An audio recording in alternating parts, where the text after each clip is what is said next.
So the Oscars' new inclusion rules have sparked a wave of online outrage this week, with Elon Musk turning his attention to Christopher Nolan's upcoming film The Odyssey and claiming the Academy has quietly rigged awards eligibility through DEI requirements. The problem with that argument is that it collapses the moment you look at how the rules actually work. Here's the reality. The Academy's representation and inclusion standards introduced in 2020 and fully applied for Best Picture eligibility starting in 2024 don't force quotas or require any specific casting choices.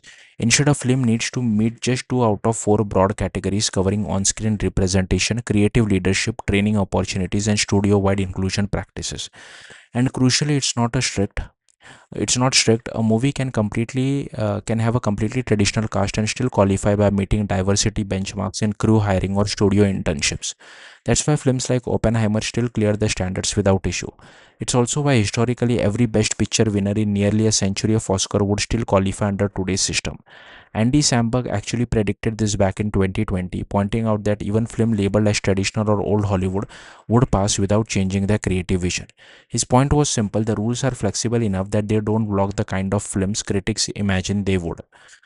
So when Musk targets the Odyssey or questions casting choices like Lupita Nyong'o as Helen of Troy, he's not really arguing against eligibility standard. He's reacting to creative decisions that had nothing to do with them, and that's the core misunderstanding. The standards don't rewrite stories, and they don't decide who gets cast.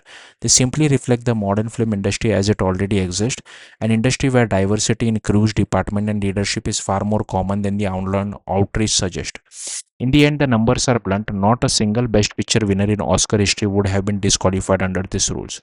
So the controversy isn't really about eligibility at all. It's all about perception and who gets to define what fair in Hollywood actually means. Thank you for watching. Bye.